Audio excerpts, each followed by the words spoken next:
Et bonjour à tous, bienvenue sur le live de CalArt où on parle de NFT d'une manière très générale. On essaye d'aborder au fur et à mesure du temps les différents sujets qu'il peut y avoir en cours de semaine, soit que je rencontre, soit les différentes actualités. Et on essaye un peu de les décrypter. N'hésitez pas, vous, à me faire part de vos cas, de vos usages. Si on peut y apporter un peu un autre angle, ça peut être très intéressant. Juste pour commencer, en attendant que tout le monde arrive, je vais un peu rappeler ce qu'on fait chez CalArt. Donc en fait, on a développé, on a mis en œuvre toute une solution qui permet d'accompagner d'une part les artistes, mais aussi les entreprises dans l'univers des NFT. On met en avant des solutions qui permettent de vendre des NFT uniquement en euros et en dollars, sans aucune manipulation de crypto-monnaie, sur une blockchain qui est à faible consommation d'énergie, rien à voir avec Bitcoin ou Ethereum. Et en même temps, on fait de la modération de contenu sur ce qu'on fait, et comme ça permet d'avoir vraiment un respect des artistes et des auteurs, parce que c'est tout un sujet aussi autour des NFT. On essaye vraiment d'avoir une approche qui est très différente des plateformes NFT traditionnelles. Dans notre équipe, on se rend compte que les NFT sont vraiment un usage, une technologie qui va créer des nouveaux usages, une technologie qui va apporter des nouvelles choses. Et on voit ça avec un œil hyper ambitieux. Bonjour Benjamin. Et donc on est excité de travailler sur ce sujet et de vous apporter ces nouvelles technologies avec des outils très simples d'utilisation. Du coup, les gens arrivent au fur et à mesure. Je suis content. Je sais aussi que vous regardez ce live en replay, vu que c'est disponible sur les différentes plateformes. On le met aussi à disposition sur YouTube ensuite. N'hésitez pas à vous abonner. Moi, ça me permet après d'avoir des retours et de pouvoir construire un peu les différents échanges au fur et à mesure du temps. Pas de grosse actualité cette semaine. La semaine dernière, on avait parlé du Paris Blockchain Week, du Paris NFT Day. On avait parlé aussi des NFT de Monoprix qui n'étaient pas forcément un grand succès. On avait évoqué en fait tous les différents cas d'usage qu'il pouvait y avoir autour des NFT. On va sortir même une infographie sur le sujet parce que je trouve que c'est quelque chose qu'il faut avoir en tête. Il y a un nombre de cas d'usage aujourd'hui des NFT qui est très vaste, qui continue de grandir au fur et à mesure du temps. Et c'est important en fait de l'avoir en tête. On avait parlé de fidélisation des clients, on avait parlé de passeport pour un objet, d'accès privé à des événements par exemple, de pouvoir utiliser la marque des NFT ou pas, et comment en fait on déterminait la valeur d'un NFT. Et du coup, tout ça a été basé non seulement sur l'usage, mais en plus la rareté, l'image du créateur, l'utilité, etc., etc. Si vous voulez en savoir plus, vous pouvez regarder les replays. Aujourd'hui, ce que je voulais évoquer avec vous, c'était l'usage des NFT dans deux domaines particuliers. C'est le domaine donc, du caritatif et essayer de faire un exercice où on se pose la question de et si une start-up, et si une entreprise que tout le monde connaît utilisait demain les NFT, qu'est-ce que ça pourrait être? Et pour aujourd'hui, on a choisi de prendre le cas de Netflix, parce qu'il y a pas mal de choses à dire dans le cadre de Netflix sur l'usage des NFT. Mais d'abord, du coup, il y a une question de Benjamin Poutin-Spark. Bonjour Benjamin. Carrefour NFTB. Eh bien, écoute, pour être très franc avec toi, je vais taper ça sur Google. Je n'en ai pas entendu parler. The Carrefour NFB Supermarket. Ah si, effectivement, j'en ai entendu parler. C'est donc des abeilles, entre guillemets des crypto-abeilles, parce que du coup c'est des images un peu dans le style pixel, crypto art, d'abeilles, qui ont été faites, pour, justement un sujet caritatif. Là, du coup, la protection de la biodiversité et faire en sorte que, les fonds, du coup, soient reversés, je pense, à une association, le Bee Fund, qui sert à protéger les abeilles.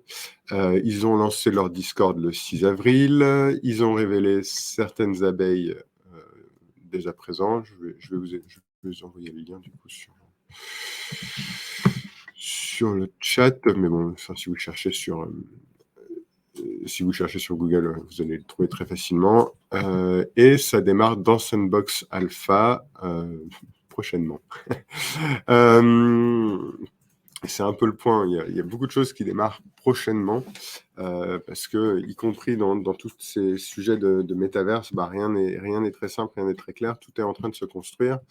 Les NFT dans le métaverse sont un sujet.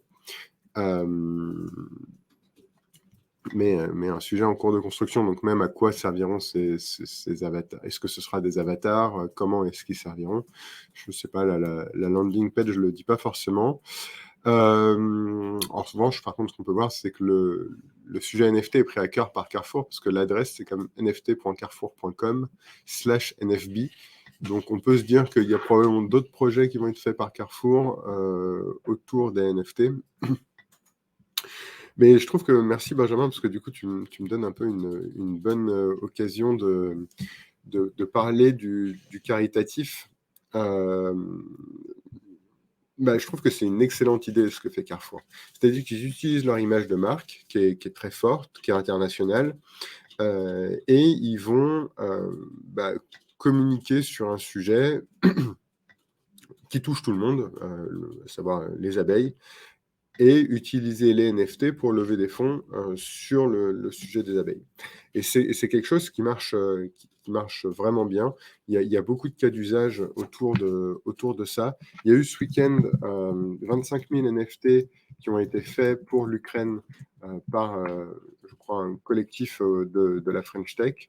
C'était le projet Enfants de la démocratie, ou des images de personnages. Je vous mets aussi le lien vers le projet dans le chat, où des images de personnages ont été générées pour l'occasion.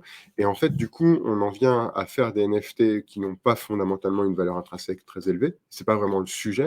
Ce qui est très élevé, c'est la cause pour laquelle on fait le NFT.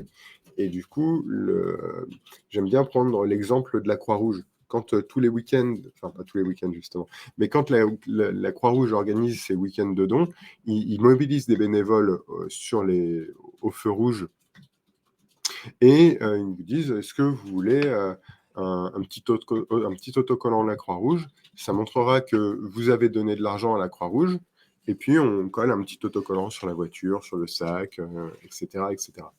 Et l'idée vraiment, du coup, c'est que l'autocollant n'a aucune valeur. Enfin, s'il vaut 1 centime, c'est déjà cher. Mais en échange, vous allez donner 1, 2, 3, 5, autant que vous voulez, pour soutenir les causes de la Croix-Rouge. En fait, les NFT permettent de faire exactement la même chose. On peut très bien créer du contenu qui soit relativement intéressant. Par exemple, là, je trouve que les enfants de la démocratie, déjà, le nom est parlant. Et les personnages sont agréables, et puis peut-être qu'on peut se retrouver dans certains personnages qui ont été générés aléatoirement.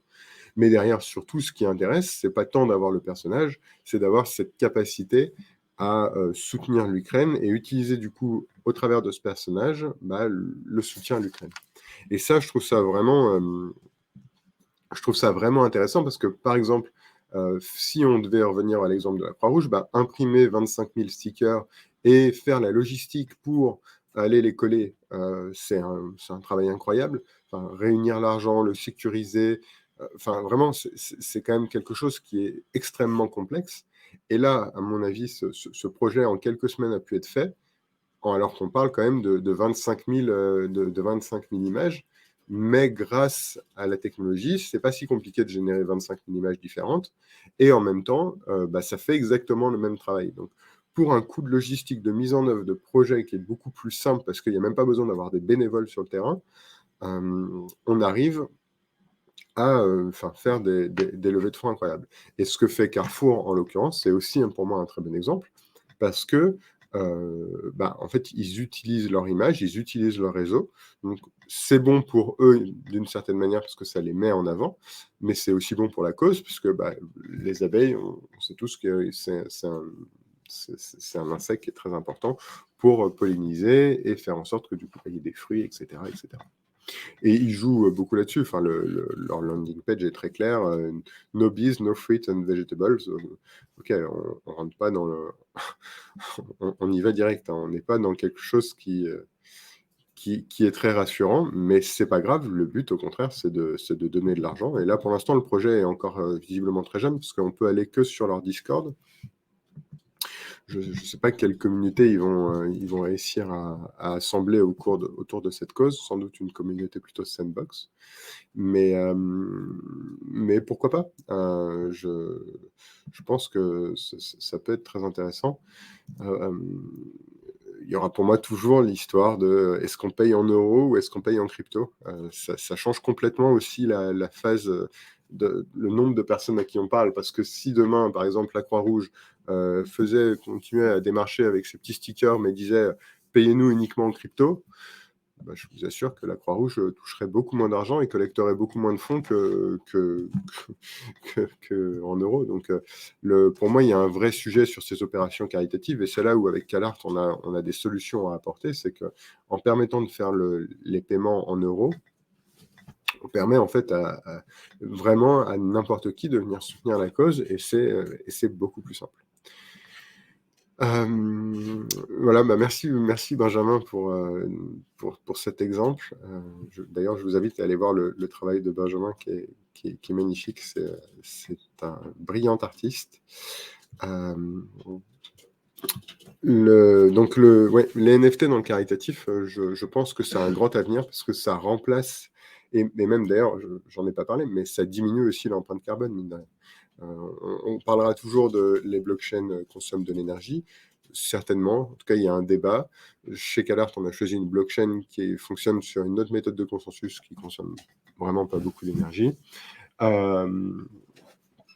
Mais quand on doit imprimer, je ne sais pas combien de stickers pour les coller sur n'importe quoi, on peut se poser de la question de l'intérêt d'aller utiliser du papier, de la colle et des produits chimiques pour faire des autocollants. Enfin, je pense que la question est légitime. Je ne sais pas combien ils en collent, je ne sais pas combien ça coûte cette production, mais je pense qu'on peut se poser la question de qu'est-ce qui est le plus efficace. Est-ce que c'est un NFT qui peut être joli, qui peut bouger, qui peut s'animer, qui peut même être personnalisé pour le porteur, ou un autocollant. Moi, je crois bien plus au pouvoir du NFT d'un point de vue émotionnel, d'un point de vue de démonstration. Et je crois, et je suis même quasiment certain que ça consomme moins de ressources, parce que au pire, la blockchain, elle, consomme de l'électricité, mais ne consomme ni arbres, ni pétrole, etc., etc. Donc, voilà. Du coup, maintenant, dans cette deuxième partie, je voulais discuter avec vous d'un point qui est de faire des NFT dans des entreprises qui existent déjà. Et du coup, ça m'a beaucoup réfléchi. Quelle entreprise on prendrait pour démarrer? Et on s'est dit que, par exemple, Netflix, c'était un bon exemple. Parce que Netflix, en fait, on pourrait se dire, je vois pas pourquoi Netflix ferait des NFT. Ça n'a pas vraiment de sens. Ils ont un système par abonnement, que viendraient faire les NFT là-dedans. On pourrait imaginer peut-être la production des films et produire les films au travers des NFT, mais ça s'éloigne un peu du business model et il n'y a pas beaucoup de cohérence. En fait, moi, je trouve qu'il y a un cas d'usage qui est hyper intéressant autour des NFT, c'est l'abonnement et un peu le pass, la méthode pour accéder à un service. Aujourd'hui, si vous voulez aller sur Netflix, vous devez taper votre identifiant, votre mot de passe. Vous pouvez par hasard, je ne sais pas si ça vous arrive, mais vous pouvez le partager avec d'autres, et du coup partager votre compte. Donc Netflix ne reçoit qu'un abonnement payé, mais en fait cet abonnement est utilisé par 4-5 familles différentes.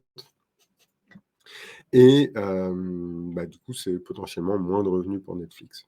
Ce que Netflix pourrait faire, je pense, avec les NFT, par exemple, c'est de transformer leur méthode par abonnement, arrêter d'utiliser un identifiant et un mot de passe pour se connecter, mais utiliser un NFT. Et en fait, le possesseur du NFT peut accéder au service de Netflix. Et là, par exemple, on va changer complètement d'approche sur le sujet, parce que si vous devez donner accès à quelqu'un d'autre à votre compte Netflix, en fait, vous allez devoir donner accès à votre portefeuille. Et bizarrement, je pense qu'il y a beaucoup moins de gens qui sont capables de prêter leur portefeuille, donner leur portefeuille à quelqu'un, que juste un email et un mot de passe qui peut être totalement personnalisé.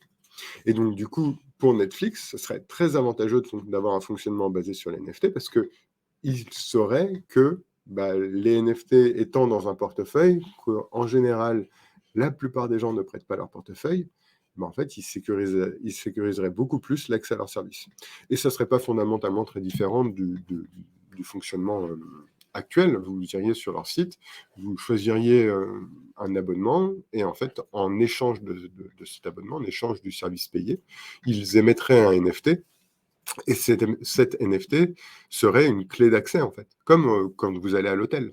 Au final, à l'hôtel, vous avez une carte, c'est votre carte d'accès, elle est valable pendant un jour, elle est valable pendant 2 jours, le temps que vous payez, et puis ensuite, votre carte est désactivée, et quelqu'un d'autre peut utiliser une autre carte pour accéder à sa chambre. Et en fait, avec Netflix et les NFT, ils pourraient faire exactement le même concept. Et je trouve que du coup, ça changerait complètement notre rapport à l'accès du service. Et ça serait d'autant plus intéressant parce qu'on posséderait quelque chose qui fait qu'on accède au service de Netflix, et ça renforcerait énormément le lien, je trouve, qu'on a avec l'achat. Surtout que le NFT lui-même pourrait être personnalisé, pourrait être gamifié, il pourrait mettre en avant l'expérience que vous avez accumulée au fur et à mesure du temps, il pourrait même on va dire, vivre avec des statistiques et afficher, vous avez passé 3000 heures sur Netflix, ou changer de couleur au fur et à mesure du temps que vous passez sur Netflix, parce que tout ça, en fait, tout ce qui est derrière un NFT peut être paramétré, customisé en fonction de l'utilisateur.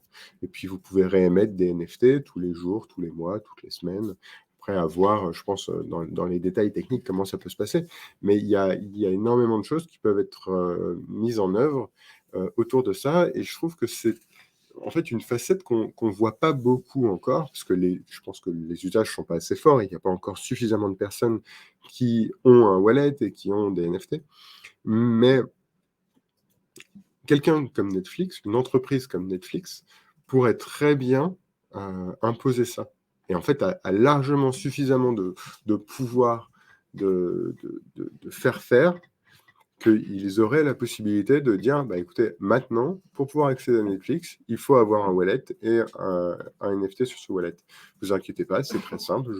Limite, ils peuvent eux-mêmes gérer le wallet dans un premier temps. Peut-être que ça peut servir. Il faut réfléchir un peu au cas d'usage et comment ça pourrait être fait. Mais il y a vraiment tout un nouveau pan qui peut être créé autour de ça. Et du coup, ces histoires d'accès à un service en échange d'un NFT, pas vraiment en échange, mais juste en prouvant qu'on le détient, ça pourrait fonctionner sur énormément de sujets. Par exemple, Disney. Disney pourrait très bien dire, parce que vous avez un NFT de Mickey, vous pouvez accéder à Disneyland Paris, ou dans les parcs à thème Disneyland.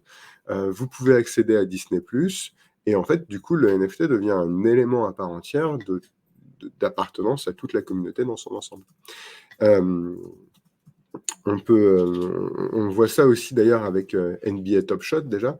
Donc NBA Top Shot, c'est un projet de NFT aux États-Unis qui est très très connu, plusieurs millions de dollars d'échanges mensuels. C'est vraiment l'idée qu'on peut acheter une vidéo ou un instant d'un match de NBA. C'est vraiment tout tout un univers qui est créé autour de ça, avec des collections, et cetera. C'est vraiment c'est fait à l'américaine, c'est très bien fait, ils sont vraiment excellents là-dedans. Et derrière, comment dire? La NBA, elle, donne accès aux, porteurs d'un NFT à un match de l'équipe pour lequel ils ont un NFT. Et donc du coup, ça permet vraiment de boucler la boucle et de dire, bah, vous ne possédez pas simplement quelque chose de numérique, vous possédez quelque chose ici qui donne un accès dans le monde réel, et ça va plus loin que juste je possède une vidéo d'un match, qui en soi peut avoir une valeur émotionnelle, mais une valeur utilitaire assez faible. Mais en fait, les usages qu'il y a autour des NFT sont vraiment à considérer de manière transverse. Et certes, on peut très bien se dire au début, bah, la vidéo, elle rapporte rien, la vidéo, elle sert à rien, pourquoi pas, mais on peut aussi imaginer que la vidéo serve à quelque chose plus tard. Et je suis même pas sûr que dès le début du projet, ils avaient déjà en tête que parce qu'on a un NFT, on peut rentrer on peut accéder à un match. Il me semble pas que ça a été annoncé au début du projet, et c'est en tout cas venu en cours.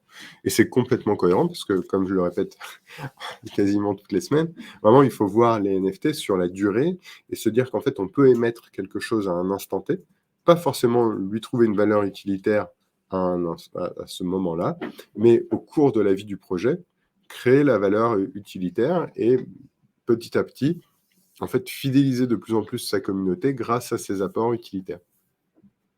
Et ça marche aussi pour les artistes. Aujourd'hui, on peut très bien dire que posséder le NFT d'un artiste, à part une valeur émotionnelle et un lien artistique avec l'auteur, bah, ça n'a pas une utilité supplémentaire, mais avec le temps, on peut essayer de créer cette communauté autour de ça. Et on peut se dire, bah, très bien, je vais aussi à côté de ça, du coup, avoir collecté des adresses email, avoir un Discord, et avec mon Discord, avec ces adresses email, je vais pouvoir inviter des gens à mes vernissages, à mes collections privées, à des événements que je veux faire, ou même je veux pouvoir les solliciter pour des nouvelles ventes, ou ce genre de choses. Ou, par hasard, pour faire un lien avec la première partie, organiser une opération caritative, et du coup, bah, sensibiliser mes acheteurs précédents. Là où aujourd'hui, avec les galeries, il y a une relation qui est très centralisée et parfois on ne connaît même pas le nom de l'acheteur de son œuvre. Donc les NFT apportent aussi toute une nouvelle facette sur bah, je peux faire plus, je peux donner plus, c'est pas obligatoire, c'est pas non plus immédiat, mais je peux donner plus dans le temps enfin, comme service adossé à mon NFT. Bah, bonjour à tous, parce que du coup je suis aussi sur Instagram, donc si vous me regardez si vous me voyez regarder en bas, c'est parce que je regarde mon téléphone. Bonjour aussi sur Instagram, je regarde si vous aviez posé des questions. Non, pas particulièrement.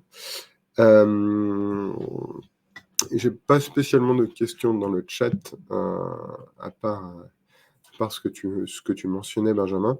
N'hésitez pas à interagir, à la fois en live ou dans les commentaires après, pendant la rediffusion. Vous pouvez aussi me parler en message direct. J'adore interagir avec vous et échanger les idées. Et puis, si vous avez un projet autour des NFT, n'hésitez pas. Je, je suis à même de vous trouver des solutions pour pouvoir les réaliser. On a vraiment plusieurs gammes de produits chez CalArt, à la fois vendre des produits, enfin des NFT directement sur calart.io. C'est ce qu'on fait de plus en plus, notamment avec des grands groupes. On peut créer des marketplaces sur mesure en fonction des projets. On peut vraiment s'adapter à vos besoins. Et sinon, on a tout un système d'API qui permet d'intégrer les NFT directement dans votre usage existant. Et donc, de se dire que vous avez déjà un e-commerce, déjà une structure dans laquelle vous voulez rajouter des NFT. Et ça, on peut le faire très facilement en quelques lignes de code. Donc nous, vraiment, l'idée, c'est de faire en sorte que les NFT soient simples et accessibles à tous, à la fois pour les acheteurs et les vendeurs. Et on met tous les outils techniques nécessaires à disposition pour que ce soit le cas. Donc, n'hésitez pas, si vous avez des besoins, je me ferai un plaisir de vous présenter nos solutions plus en détail. Sur ce, s'il n'y a pas de nouvelles questions, je je vais arrêter ce live. Ça fait déjà quasiment 25 minutes, ce qui est déjà pas mal. Je vais regarder la musique que je vais choisir pour terminer. J'ai pas une nombre de musique qui est limité, donc il faudrait que je vois si je peux en rajouter au fur et à mesure du temps. On va terminer sur la dance pop. Je pense qu'il fait beau. Musique.